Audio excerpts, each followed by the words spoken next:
They called her the Virgin Queen, the woman who ruled England without a husband, untouched and untamed. It was her greatest political weapon. It made her untouchable. But what if it was a lie? What if, hidden in the shadows of history, Elizabeth Thorne carried a secret so dangerous it could have ended her reign? A secret child, born of forbidden love, and a young man who would one day claim to be her son and England's true heir. From the moment Elizabeth took the throne, one man was always at her side: Robert Dudley. Handsome, ambitious, and fiercely loyal, Dudley had known Elizabeth since childhood. Rumors of romance swirled around them for decades.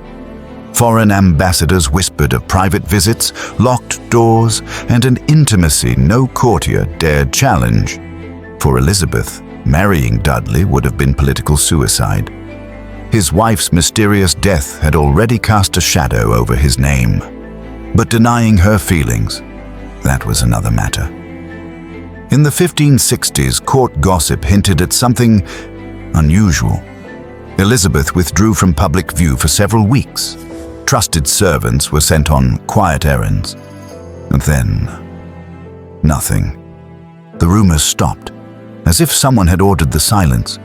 If a child had been born, it would have been a scandal that could topple the monarchy.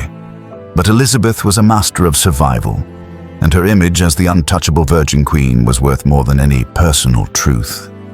2 decades later, in Spain, a young man appeared with a story that stunned King Philip II's court. His name, Arthur Dudley. He claimed he was born in the palace, the child of Queen Elizabeth and Robert Dudley. Raised in secrecy by a noble family, Arthur had been given the finest education, taught courtly manners, and even shared the Queen's distinctive handwriting. He had never questioned who he truly was, until his guardians died. On their deathbed, they told him everything. Arthur's story might have vanished into obscurity, if not for a twist of fate. While traveling to France, his ship was intercepted by Spanish forces. England and Spain were enemies, and here was a man claiming to be the Queen of England's secret son. The Spanish saw an opportunity. If Arthur was telling the truth, he could be a political weapon, a rival Tudor heir they could use to unsettle Elizabeth's throne. Arthur was brought before King Philip II's advisors. They interrogated him for days, cross-checking dates, names, and details. He answered calmly, convincingly, as though he had lived it. The Spanish didn't dismiss him as a fraud. Instead, they treated him with respect, giving him accommodations far above those of a common prisoner. Was it courtesy, or an acknowledgement that he might truly be of royal blood? Historians still argue, was Arthur a pawn, a liar, or a lost prince? If he was genuine, how had Elizabeth kept his existence hidden for over 20 years? Why had no servant spoken? No letter has been found. One theory suggests Robert Dudley's allies helped conceal the child, raising him under another name until he could be quietly placed abroad. Another, more cynical, believes the Spanish themselves may have groomed Arthur into believing he was royal, to destabilize England from within.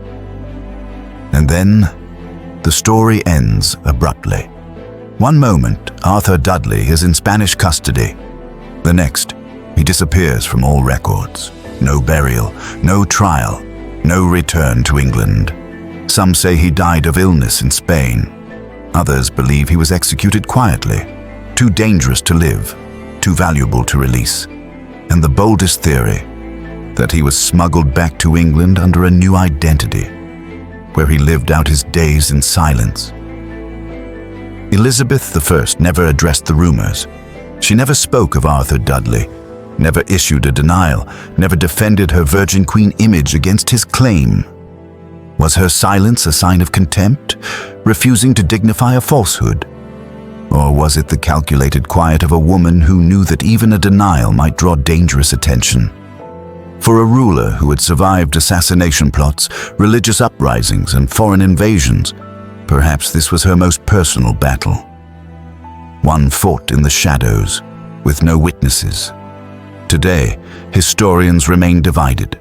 There is no definitive proof Arthur Dudley was Elizabeth's son, but there is also no clear evidence he was a fraud.